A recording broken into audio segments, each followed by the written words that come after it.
अस्सलामुअलैकुम। प्रोग्राम आज के अखबार के साथ मैं हूं रज़ा अब्बास और हमेशा की तरह कुछ अहम मौज़ूआत के ऊपर आज के भी इस प्रोग्राम में हम बात करेंगे। कल से तमाम ही मीडिया चैनल्स में, अखबारों के अंदर हमने देखा, सोशल मीडिया के अंदर हमने देखा कि एक ही मौजू जो है वो ज़ेर बहस रहा है। पाकिस्तान तहरीक इंसाफ की गैर मुल्की या गैर ममनुआ जो फंडिंग है कि उससे मतलब उससे कुछ स्क्रूटनी कमेटी की कुछ रिपोर्ट जो है उसके जो नुकात हैं वो कुछ सामने आए हैं, क्योंकि मुकम्मल जो रिपोर्ट है वो PTI की जानिब से ये इस्तदा की गई कि इलेक्शन कमीशन की जानिब से इसको मुकम्मल तौर पर पब्लिक ना किया जाए। मगर बहरहाल कुछ नुकात मीडिया के अंदर भी जो ज़ेर बहस भी हैं और वह नुकात आवाम के सामने भी आए हैं। मगर क्यों इन तमाम चीज़ों के ऊपर तहफ़्फ़ुज़ात या उसको रोकने की PTI ने ये इस्तदा की है, जबकि पाकिस्तान तहरीक इंसाफ एक तरफ ये दावे भी कर रही है कि बड़ी शफाफ और तमाम हर तरह से वफाकी वज़ीर असद उमरी कहते हुए नज़र आते हैं कि पाकिस्तान तहरीक इंसाफ इन तमाम इस चीज़ के अंदर पिराहे के अंदर जो है वो सुरखरू हुई है। तो फिर इस्तदा क्यों की गई है? कुछ इंकशाफात जो इस रिपोर्ट के अंदर किए गए हैं वो हम आपके सामने चीदा चीदा जो नुकात हैं वो हम सामने रख देते हैं कि स्क्रूटनी कमेटी रिपोर्ट के मुताबिक तहरीक इंसाफ की जो साल 2012 या 13 की जो ऑडिट रिपोर्ट पर भी कोई तारीख दर्ज नहीं थी। ऑडिट रिपोर्ट पर तारीख ना होना अकाउंटिंग म्यार के खिलाफ है। ऑडिट फर्म की फ्राहम की गई कैश रसीदें भी बैंक अकाउंट से मुताबिकत नहीं रखती। दरख्वास्त गुजार की जानिब से मांगी गई बैंक स्टेटमेंट फ्राहम करने में हिचकिचाहट का मुजाहरा किया गया।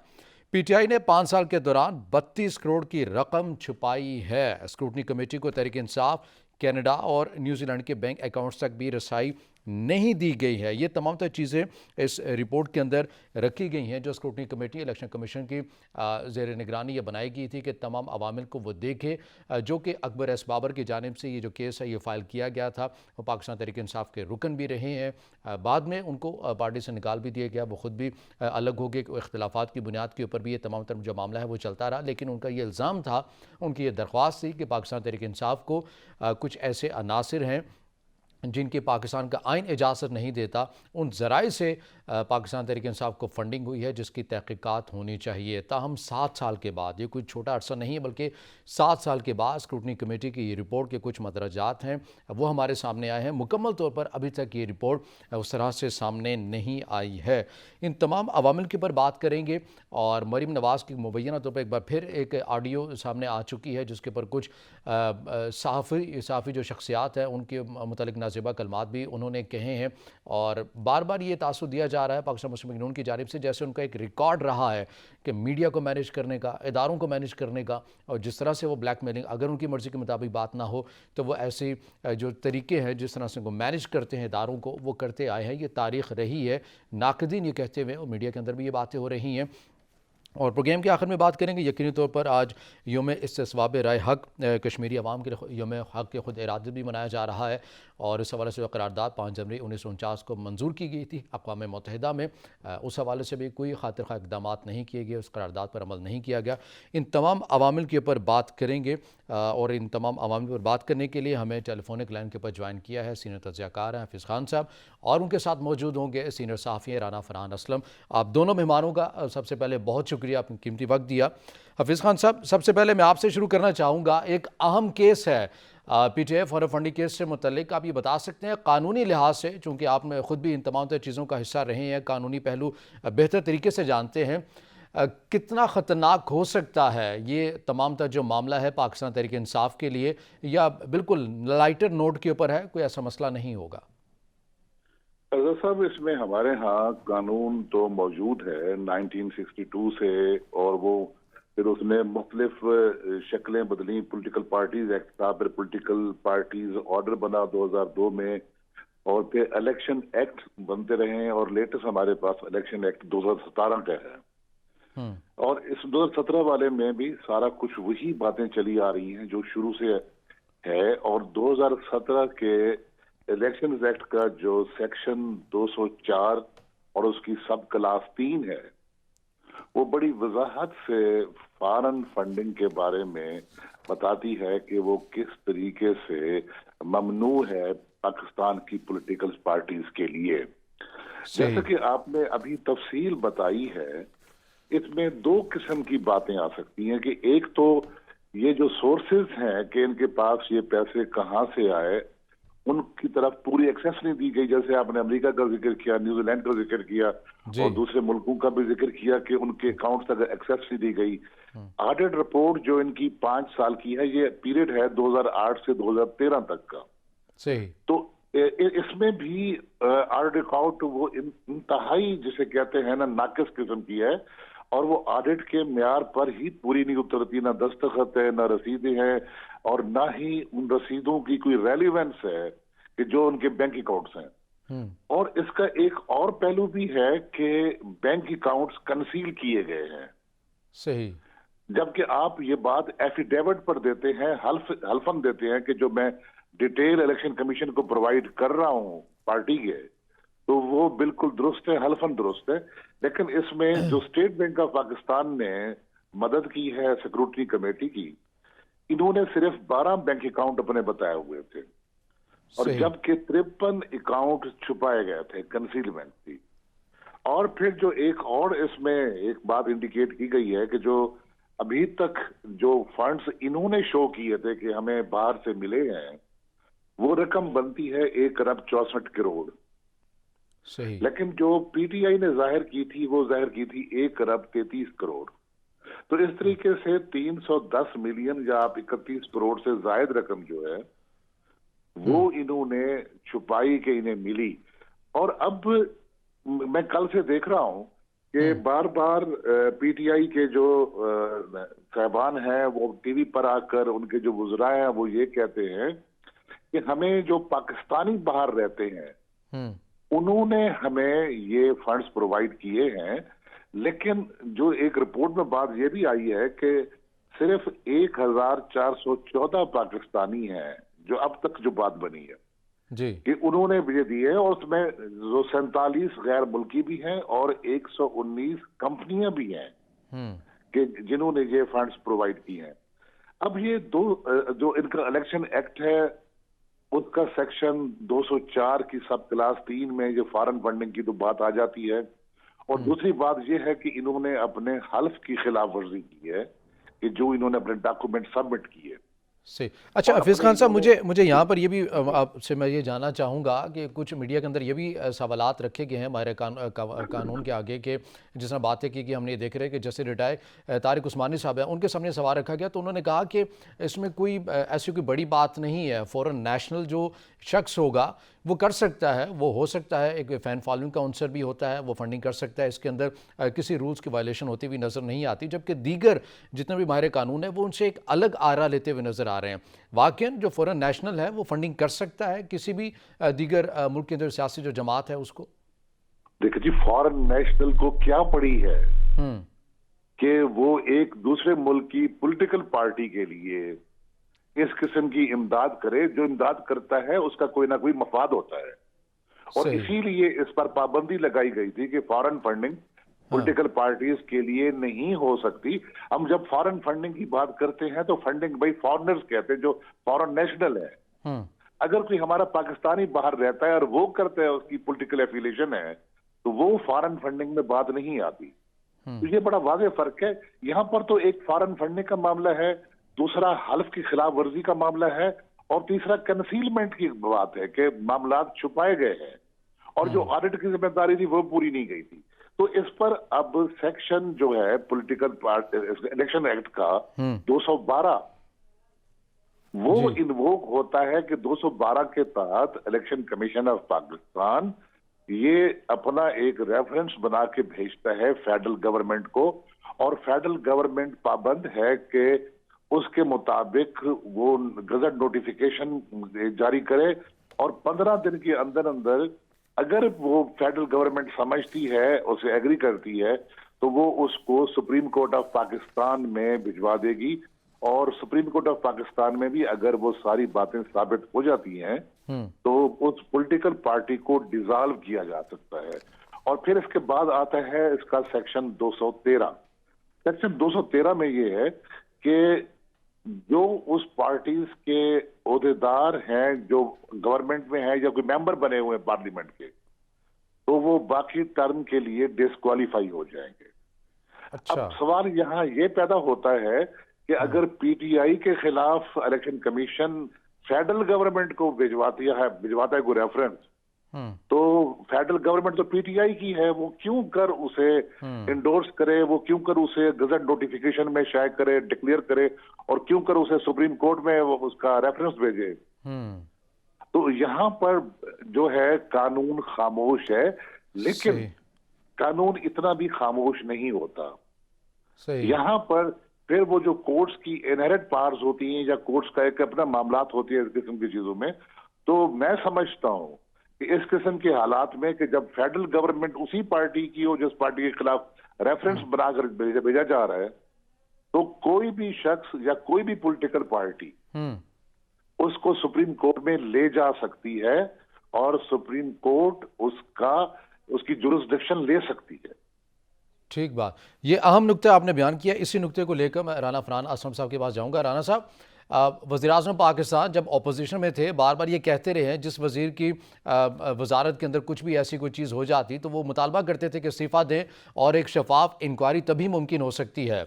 अब वज़ीर-ए-आज़म चूँकि उन्हीं की हुकूमत के ख़िलाफ़ ये तमाम जो चीज़ें हैं वो हुई हैं, और हफीज़ खान साहब को आपने सुना कि वो कह रहे हैं कि फ़ेडरल हुकूमत ख़ुद उन्हीं की है जिनके ऊपर ये तमाम चीज़ें बताई जा रही है। रिपोर्ट के अंदर इंकशाफ है कि उन्होंने ये तमाम चीज़ें छुपाई हैं। 7 साल बाद ऐसी रिपोर्ट में इंकशाफात आना, मुकम्मल तौर पर अभी भी उस तरह से नुकात नहीं आए हैं। क्या यही वजह थी कि पाकिस्तान तहरीक-ए-इंसाफ ने 7 साल इसको ताख़िर का वजह बनाई है, या फिर इखलाकी बुनियादों के ऊपर जिस तरह वज़ीर-ए-आज़म दूसरों को ये कहते रहे, अब खुद कुछ ऐसे होते हुए अवामिल हमें नज़र आएंगे कि वो खुद मुसाफ़ी होंगे या पीछे हटेंगे और कहेंगे शफाफ इंक्वायरी की जाए? शुक्रिया रजा। जैसे आपने बात की कि इखलाकी ग्राउंड्स पर प्राइम मिनिस्टर क्या स्टेप्स लेंगे, तो इस केस के हवाले से एक तो कानूनी राय है, और दूसरी बात जो इखलाकियात की है, तो ये वही इखलाकियात हैं जिसका दर्स इमरान खान साहब जो है वो दीगर सियासी जमातों को देते हैं। दूसरी मुखालिफ सियासी जमातों से वो हिसाब मांगते हैं, उनसे रसीदें मांगते हैं। तो आज पाकिस्तान तहरीक-ए-इंसाफ और इमरान खान साहब की रसीदें देने का वक्त आ गया है। सही। ये ममनुआ फॉरेन फंडिंग केस इसको कहा जाता है, जिस तरह से न्याजी साहब ने एक कानूनी तौर पर इसको बड़ा तफसीलन बयान किया है कि किसी फॉरेन शख्स जो है जो गैर मुल्की है, उससे कोई भी सियासी जमात जो है वो फंड लेने की अहल नहीं है। और इस फॉरेन फंडिंग के हवाले से पाकिस्तान तहरीक-ए-इंसाफ पर ये अब ये चीज़ साबित हो सकी है। और फिर दूसरी बात है कि पाकिस्तान तहरीक-ए-इंसाफ की जानिब से ये अकाउंट्स जो छुपाए गए हैं, इसकी क्या वजह थी, क्यों छुपाए गए? अगर तमाम चीज़ें जो हैं वो क्लियर थी और दुरुस्त थी, और ये तमाम मामलात जो हैं पाकिस्तान तहरीक-ए-इंसाफ के फंडिंग के हवाले से शफाफ थे, तो पाकिस्तान तहरीक-ए-इंसाफ को क्या जरूरत पेश आई कि उन्होंने ये क्यों अकाउंट छुपाए? और जो फंड जो 31-32 करोड़ रुपए का जो डिफरेंस आ रहा है, जो नहीं बताया गया पाकिस्तान तहरीक-ए-इंसाफ की जानिब से, तो ये खुद से एक सवालिया निशान है। तो इमरान खान साहब को अब अपनी रसीदें जो है वो जमा करवानी पड़ेंगी। बहुत वावेला हो गया इस मुल्क के चोर का, डाकू का, पकड़ लूंगा और छोड़ूंगा नहीं। अब ये ड्रामा खत्म होना चाहिए। 4 साल इस हुकूमत ने अवाम के साथ जो किया वो मुल्क की तारीख में किसी सियासी जमात ने नहीं किया। आज अवाम 2 वक्त की रोटी के लिए भी परेशान है। अवाम को जो है वो बिजली और गैस की मद में उनकी जेबों पर डाका डाला जा रहा है।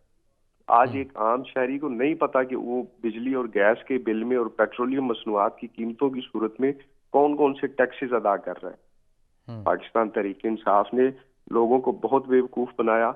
इन्होंने कंटेनर पर चढ़कर जो बातें की, जो बिल लहराए और जो सिविल नाफरमानी की तहरीक का आगाज किया, और हमें तो खान साहब ने बताया कि अगर बिजली की कीमतें बढ़ जाएं, गैस की कीमतें बढ़ जाएं, तो आप समझ जाएं कि आपका वज़ीर-ए-आज़म चोर है। तो आज बिजली की कीमतें भी बढ़ रही हैं, पेट्रोलियम मसनूआत की कीमतों में भी आए रोज इजाफा हो रहा है। तो खान साहब हमें जो सबक आपने दिया था, हमें तो वो सबक याद है, और हम आपके बताए हुए सबक के मुताबिक आज हम ये बात सोचने पर मजबूर हैं कि बिजली और गैस की कीमतें, पेट्रोलियम मसनूआत, महंगाई, मुआशी बदहाली, बेरोजगारी, इन सब मसाइल की वजह जो है वो वज़ीर-ए-आज़म होता है। तो सही। इसलिए फॉरेन फंडिंग केस में पाकिस्तान तहरीक इंसाफ फंस चुकी है। और गुज़िश्ता चंद दिन की प्रैक्टिस अगर देख लें, इस रिपोर्ट के आने से कबल जो है वफाकी वज़रा की दौड़े लगी हुई थी इलेक्शन कमीशन में। कल ये रिपोर्ट जब इसके जो चंद नुकात सामने आए हैं, परसों के हवाले से मैं आपको बताऊं कि जो वजीर मुमलिकत राना साहब, अपनी फरहद गुफ्तगू हबीब का साहब। आगाज़ यहीं से कीजिएगा, मगर यहाँ वक्त हुआ एक नाज़रीन, एक ब्रेक का, हमारे साथ रहिएगा।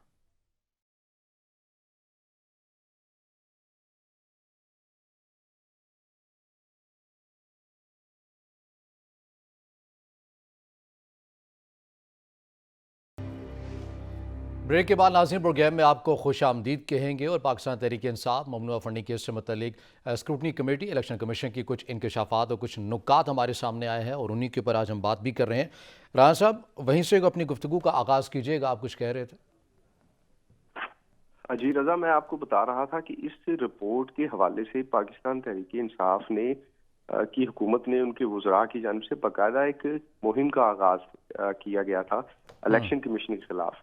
इलेक्शन कमीशन को और चीफ इलेक्शन कमिश्नर को बिलखसूस मुतनाज़ा बनाने के हवाले से वफाकी वज़रा के बयानात और उनकी जो अदारे को प्रेशराइज करने के हवाले से जो है बाकायदा तौर पर एक कैंपेन लॉन्च की गई थी। फवाद चौधरी साहब की जानिब से अक्सर बयानात दिए जाते थे चीफ इलेक्शन कमिश्नर के हवाले से कि ये जानिबदार हैं और ये खुद मुख्तार अदारा है और गैर जानिबदार अदारा है, इनका किरदार भी गैर जानिबदार होना चाहिए। इसी तरह फरहद हबीब और दीगर वज़रा जो है उनकी जानिब से भी जो है वो इस तरह की जो है वो मुहिम का आगाज किया गया था इस रिपोर्ट को रुकवाने के हवाले से, या इस रिपोर्ट से ऐसे नुकात को जो है वो उनके खात्मे के लिए जो कि पाकिस्तान तहरीक इंसाफ के अगेंस्ट जाते हैं।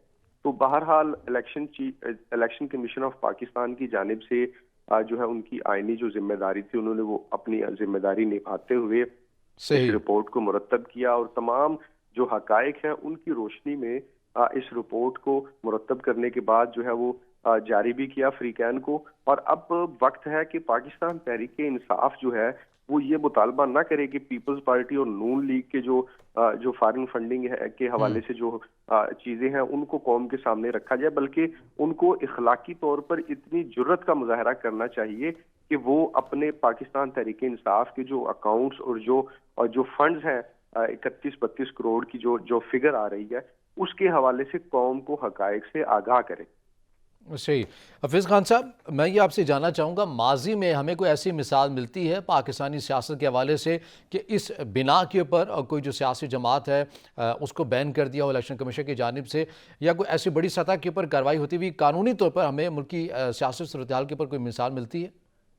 इस किस्म की मिसाल का हमारे जैसे जो माहौल में, हमारे जैसे मुल्कों में, थर्ड वर्ल्ड कंट्रीज में आप बहुत मुश्किल से ढूंढ पाते हैं, और हमारे यहाँ तो दूर दूर तक ऐसी कोई बात दिखाई नहीं देती। ऐसे मामलात इनिशिएट जरूर होते हैं, लेकिन वो जिसे कहते हैं ना कि बेल मुंडे चढ़ती हुई नजर नहीं आती, सही वही बात होती है। अब अभी देखें इस केस में कि 2014 में ये अकबर एस बाबर साहब ने दरखास्त दी थी जी, उसके 5 साल के बाद 19 में सिर्फ स्क्रूटनी कमेटी बनी, और स्क्रूटनी कमेटी ने भी 2 साल के बाद अपनी जो रिपोर्ट है जिसे अब कुछ जाहिर किया गया और जिसके बारे में आपने भी कहा कि कल उनके वकील साहब है पीटीआई की, उन्होंने कहा जिसे पब्लिक ना किया जाए, तो उसे पब्लिक, उन्होंने कहा कि जब ओपन कोर्ट में सारी बातें हो रही हैं तो उसे पब्लिक ना करने में क्या हर्ज है, और रिपोर्ट को जो स्टेक होल्डर्स हैं उन तक भिजवा दिया गया।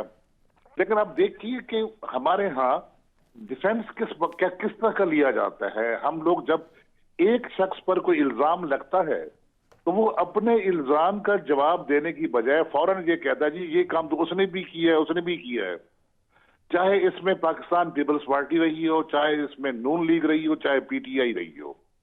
अब जब उन्होंने ये बात की, ये रिपोर्ट कल सामने आई, तो फौरन वो कहते हैं कि जनाब वो पीटीआई वाले के, जनाब आप नून लीग वाले के बारे में रिपोर्ट लाएं, पाकिस्तान पीपल्स पार्टी के बारे में लाएं, और तीनों की जो बातें हैं एक साथ शुरू करें। यहां पाकिस्तान में अपनी जवाबदेही कोई नहीं देता, अपना जवाब जो उस पर इल्जाम है उसको कोई नहीं बताता कि मैं कैसे इस इल्जाम से बरी होता हूं या मैं कैसे इस इल्जाम की जद में नहीं आता। हम्म। तो ऐसी जगहों पर, ऐसे ममालिक में जी। कि जहां पर वो माइट इज राइट वाला सिलसिला चलता हो और हर चीज को बुलडोज कर दिया जाता हो, इवन इंसाफ के तकाजों को भी बुलडोज कर दिया जाता हो, हम्म। तो क्यों कर ये उम्मीद रखी जा सकती है? मुझे तो ये जो मामला चल रहा है कि ये कब फाइनल हो सकेगा, हम्म। ये इसके बारे में माफ कीजिएगा, मैं कुछ ज्यादा पुरुमीद नहीं हूं। अच्छा, सही। जबकि आप पुरुमीद नहीं हैं और कुछ बातें ये भी चल रही हैं कि हवाओं का रुख बदल रहा है, तभी ऐसी जो चीज़ें हैं वो सामने आ रही हैं। हफीज़ खान साहब, मैं आपसे ये जानना चाहूँगा, फ़ारूक हबीब साहब कहते हैं कि हम पर तो ये इल्ज़ाम था कि मनी ट्रेल नहीं है, हमने तो दी है, इलेक्शन कमीशन में दी है, जो दरख्वास्त थी हमने वो तो तमाम जो चीज़ें हैं रिकॉर्ड दे दिया है। स्टेट बैंक, जब पाकिस्तान मुस्लिम लीग नून की हुकूमत थी, तब की स्टेट बैंक ने जो है वो रिपोर्ट, स्क्रूटनी कमेटी ने उसको हिस्सा बनाया है अपनी रिपोर्ट का।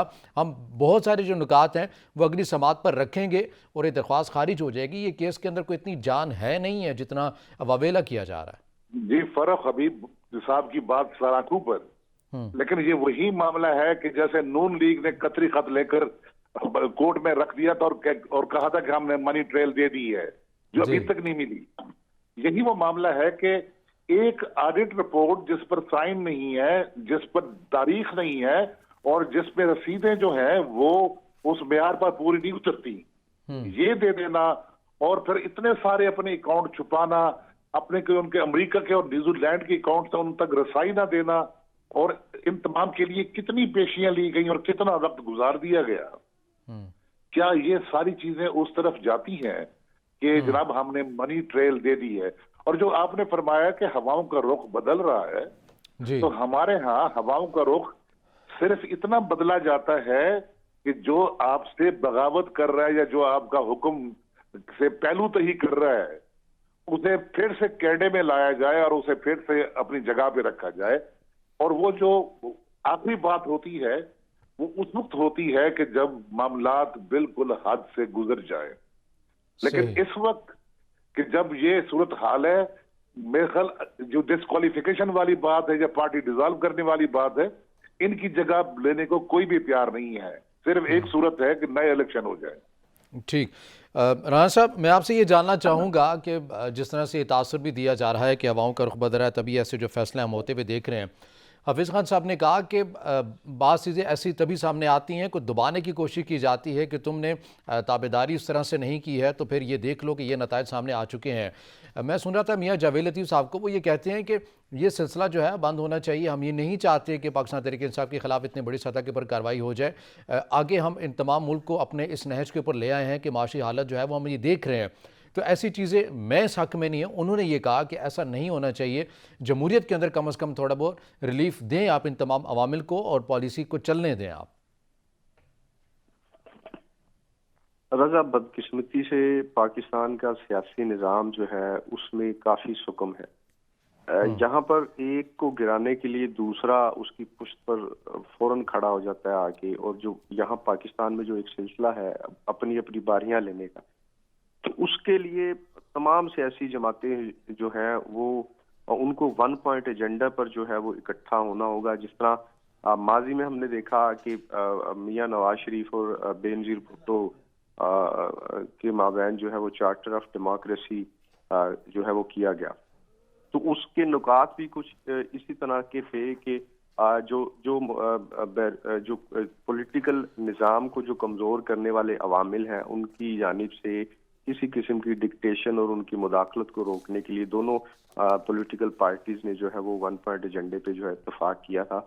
लेकिन बेनजीर भुट्टो साहिबा जो है वो शहीद हो गई, और फिर एक नया जो सियासत में एक नया जो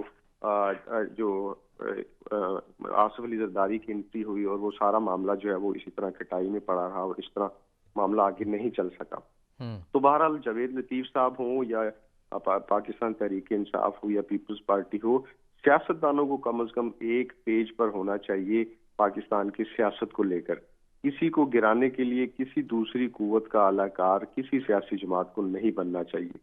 पाकिस्तान डेमोक्रेटिक मूवमेंट के हवाले से भी अभी बातें सुनने में आ रही हैं कि तहरीक अदम एतमाद प्राइम मिनिस्टर के खिलाफ या स्पीकर कौमी असम्बली के खिलाफ या चेयरमैन सेनेट के खिलाफ लाए जाने की बातें हो रही हैं।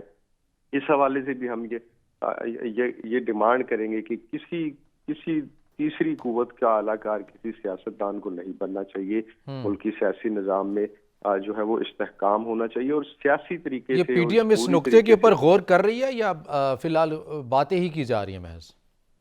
ये नुक्ता एक सतह पर ज़ेरे गौर है, लेकिन पाकिस्तान डेमोक्रेटिक मूवमेंट के जो सरबराह है मौलाना फजलुर रहमान साहब, उनकी जानिब से बारहा ये कहा गया। इसी तरह जो जनरल सेक्रेटरी हैं पीडीएम के साबिक वज़ीर आज़म शाहिद खाकान अब्बासी, उनकी जानिब से भी बरमला इसका इजहार किया गया है कि हम किसी कुव्वत के अलाकार नहीं बनेंगे। अगर तहरीक अदम एतमाद आएगी तो वो किसी के इशारे पे आएगी और पीडीएम जो है वो खालिस्तन जमहूरी जद्दोजहद का नाम है, हम किसी गैर जमहूरी कुव्वत का अलाकार नहीं बनेंगे। तो इसी तरह इस केस के हवाले से, फॉरेन फंडिंग केस के हवाले से भी जो खान साहब ने बात की कि पाकिस्तान तहरीक इंसाफ की हुकूमत को जो है वो प्रेशराइज करने के लिए या जो एक गैर मरई कुव्वतें हैं सियासत में पाकिस्तान की, उनकी जानिब से ताबेदारी ना करने पर उनको ये आईना दिखाया गया है। तो इसका भी सद्देबाब होना चाहिए। जो पाकिस्तान की पॉलिटिकल पार्टीज है उनको भी अपने मामलात को जो है वो उसमें भी शफाफियत लानी होगी। आप क्यों अपने वीक पॉइंट्स जो है वो किसी को देते हैं कि आप उनके हाथों ब्लैकमेल हो। पाकिस्तान की सियासी जमातों को अपने सियासी मामलात को इतना शफाफ बनाना होगा, उनको अपने अंदर खुद एहतसाबी के अमल को इनिशिएट करके अपने अंदर खुद से जो है वो इंसाफ और तवाज़न को जो है वो लाना होगा, ताकि किसी तीसरी कुव्वत को ये मौका ही ना मिल सके कि वो इस सियासी निज़ाम में मुदाखलत करें और पार्टियों को जो है वो ब्लैकमेल कर सके। सही। अच्छा हफीज़ खान साहब, क्या लगता है कि 15 जनवरी को दोबारा इस केस की समाअत होने जा रही है? आपको लगता है कि पाकिस्तान तहरीक इंसाफ का जो अगला कदम होगा वो अभी इस तमाम तर जो नुकात जो कुछ मीडिया के अंदर आए हैं उनकी बिना के ऊपर ये कोशिश करेगी पाकिस्तान तहरीक इंसाफ के मज़ीद इसमें तवालत का जो सिलसिला है उसको जारी रखा जाए, या फिर कोई सही मानों में जवाब जो है वो अपना जमा करवाएंगे? और इसके साथ साथ एतजाज़ एहसन साहब ये कहते हैं कि अगर ये एग्जाम्पल सेट हो गई पाकिस्तान की इस निज़ाम के अंदर, तो ये दीगर जो सियासी जो जमातें हैं जिनके अंदर उन्होंने अपनी जमात का नाम भी लिया, पाकिस्तान मुस्लिम लीग नून का भी लिया और दीगर जमातों का भी लिया, इन तमाम के लिए मुश्किलात हो जाएंगी, फिर तो बड़ा मुश्किल हो जाएगा। मैं आपकी बात से बिल्कुल इत्तेफाक करता हूं कि आप देखिएगा कि 15 जनवरी या उसके बाद की जो डेट्स होंगी उनको तूल दिया जाएगा। हमारे यहाँ ये होता है कि मैं आपको अपनी जो अदालतें हैं डिस्ट्रिक्ट कोर्ट्स के लेवल की बात कर रहा हूं, या हमारी जो अदालतें हैं ऊपर बैठी हुई, कि जिस फरीक के पास किसी प्रॉपर्टी का कब्जा होता है ना, वो नहीं चाहता कि मुकदमे का फैसला हो, वो उसे तूल देता है। और जिस पार्टी के पास कब्जा नहीं होता वो जल्दी करती है और उसकी हर जल्दी की मूव को कब्जे वाला उसको नाकाम बनाता है। तो यही कुछ आप देखिएगा कि इसमें फर्दर डिले होगा ताकि ये कोई हतमी सूरत में कोई रेफरेंस की शक्ल ना बन सके, या हो सकता है जो एक इम्कान है कि किसी तरफ से ये सब कुछ किया जा रहा हो, तो हो सकता है वहां भी सूरत हाल बेहतर हो जाए और फिर वही जो 7 साल से सूरत हाल चली आ रही है वो अगले 1.5 साल तक भी चले और फिर बात कहीं दब जाए, बात खत्म हो जाए। आपने ये देखा होगा कि अभी बात हो रही थी, एतजाज एहसन साहब का भी हवाला दिया, उनकी बात बिल्कुल मैं जैसे कहा करता हूँ सराखों पर, पाकिस्तान पीपल्स पार्टी और मुस्लिम लीग नून ये एक अरसे से इक़्तिदार में है और ये तमाम इन बारीकियों को जानते हैं कि उन्होंने इलेक्शन कमीशन ऑफ पाकिस्तान से या इलेक्शन एक्ट से या पॉलिटिकल पार्टीज ऑर्डर को किस तरीके से हैंडल करना है। ये अपने मामलात उस तरीके से रखते हैं, लेकिन इनको तो पता ही नहीं था पीटीआई वालों को, कहां 2008-13 जब इन्हें इम्कान भी नहीं था कि कभी ये पावर में आ सकेंगे। वो हुआ तो ये कि घर के भेदी ने लंका ढा दी कि जो उनके अपने पायनियर मेंबर थे वो 2008 से 2013 का जो इनका मामला था, कच्चा चट्टा था, वो लेकर आ गए। और आप बिल्कुल मेरी इस बात पे जरूर गौर कीजिएगा कि 2013 के बाद जी, और खास तौर पर 2014 में जब दरखास्त चली गई, उसके बाद पीटीआई ने भी अपने मामला ठीक कर लिए होंगे और कोई अच्छा। ऐसी बात नहीं होगी कि जो बाद के अरसे गुजरे हैं या बाद के साल गुजर रहे हैं सही। उनमें कोई किसी किस्म की पकड़ाई देने की कोशिश की जा सके। हाँ, अगर कहीं नाअहली वाली बात आ गई हम्म। या पुअर परफॉर्मेंस वाली बात आ गई तो वो और बात हो सकती वो है। और बात होगी, मजीद भी मौज़ूआत के आपके सामने रखेंगे दोनों मेहमानों के सामने, मगर नाज़रीन यहाँ वक्त एक ब्रेक का, हमारे साथ रहिएगा।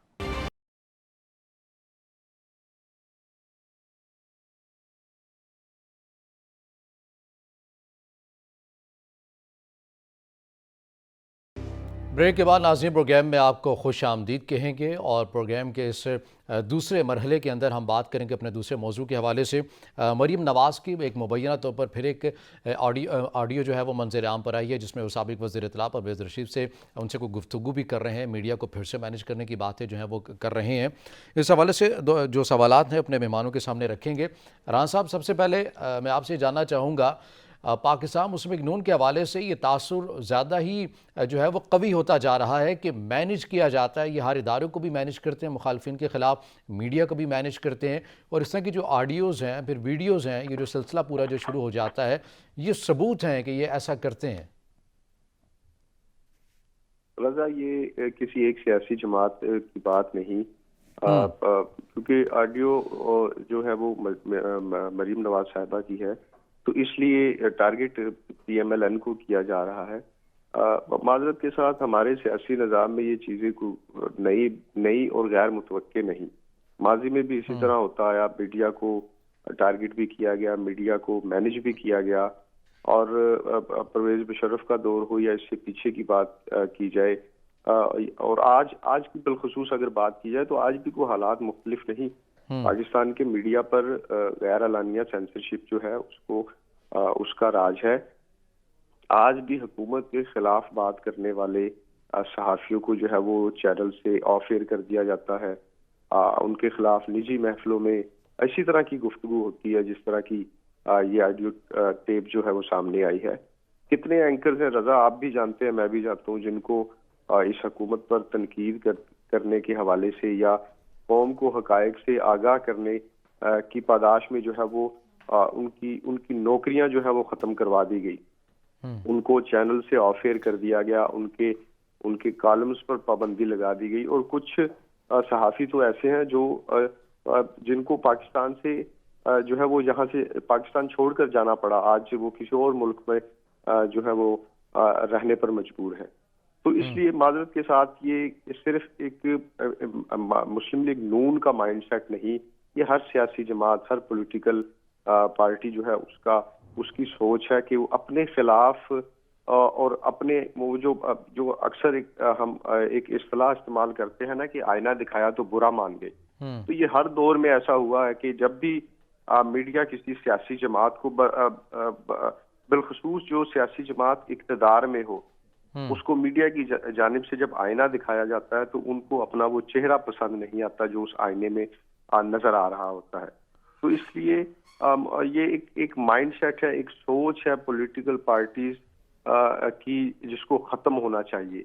देखें, जमहूरियत की जब आप बात करते हैं तो जमहूरियत में तो आपको अपने मुखालिफ की बात भी खंदा पेशानी से सुननी है, और बिलखुसूस मीडिया तो रियासत का चौथा सतून है।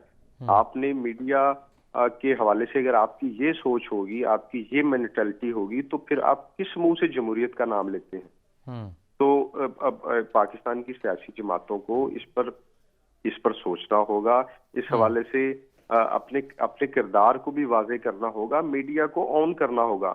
रियासत का एक चौथा सतून है, आपके जमहूरी सेटअप का एक बड़ा कलीदी किरदार है मीडिया। इसकी तनकीद बराए इस्लाह होती है, इसकी तनकीद इसलिए नहीं होती कि खुदा ना खास्ता किसी सियासी जमात को जो है वो उसको कौम के सामने जो है वो मुल्क दुश्मन या गद्दार साबित करना हो। इस तरह से अगर सियासी जमातों की सोच रहेगी तो मुल्क में जमहूरियत भी पनप नहीं सकेगी और मुल्क का जो सियासी निज़ाम है वो भी कमजोर होगा। तो इसलिए इस वीडियो टेप को सिर्फ मुस्लिम लीग नून को टारगेट करने के लिए लेना मैं समझता हूँ कि दुरुस्त नहीं है। इस पूरे सियासी निज़ाम को रिव्यू करने की जरूरत है। मीडिया की तनकीद को, मीडिया की जानिब से उठाए जाने वाले जो नुक्ते हैं, मीडिया का काम तो निशानदेही करना है, देखिए, मीडिया के पास तो कोई अथॉरिटी नहीं ना कि वो अब वो किसी हुकूमत को अहल या नाअहल करवाने का जो है वो उनके पास कोई इख्तियार इख्तियार रखते हो। हैं जी। तो इसलिए मीडिया की तनकीद को तनकीद बराए इस्लाह के तौर पर लेते हुए पाकिस्तान के सियासी निज़ाम में मीडिया की इज्जत और एहतराम को बहाल करने की जरूरत है। आप किसी भी हुकूमत या किसी भी सियासी जमात की अगर बात की जाए तो उस हर सियासी जमात के दौरे हुकूमत में इसी तरह के जो है वो इकदाम देखने में आते हैं। तो मरीम नवाज हो या पाकिस्तान तहरीक इंसाफ की हुकूमत हो, पीपल्स पार्टी हो, काफ लीग हो या दौरे आमरीत हो, मीडिया एक स्टेक होल्डर है इस रियासत का। उसको उसका जो जायज मुकाम और हक है वो देना होगा, और मीडिया की जानिब से उठाए जाने वाली मसाइल के हवाले से जो निशानदेही है मीडिया की, उसको मस्बत तरीके से लेना होगा और मस्बत तर्ज अमल से जो है उस पर काम करने की जरूरत है, ताकि मुल्क कौम का मुस्तकबिल जो है वो रोशन हो सके।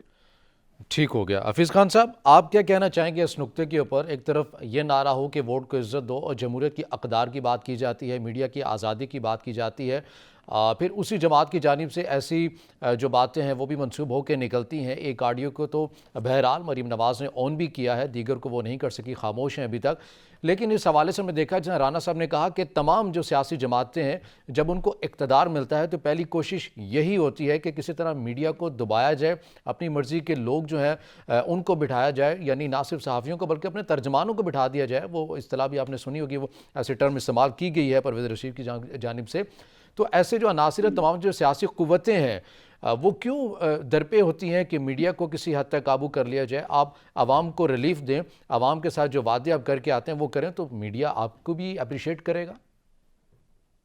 रज़ा साहब, बदकिस्मती से हमारे यहाँ जो सियासत की जमालियात है या सियासत की अखलाकियात है वो पनप ही नहीं सकी।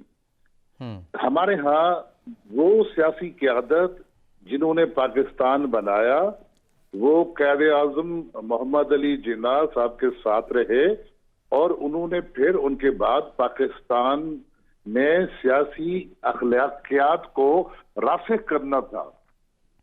उन तमाम को 1958 में जब अयूब खान सदर बने और मार्शल लॉ एडमिनिस्ट्रेटर बने, उन्होंने बायक जुम्बिश कलम एक कानून एब्डो एक्ट नाफिज किया था, एब्डो, और उसके तहत तमाम उन सियासी ज़ोमा को ताहयात सियासत से निकालकर बीडी मेंबर्स का डोल डाला गया, और वहां से गमले की पनीरियों की तरह सियासी क़यादत उगाई गई जिनका मतबा नजर सरासर मफादात और मफादात था।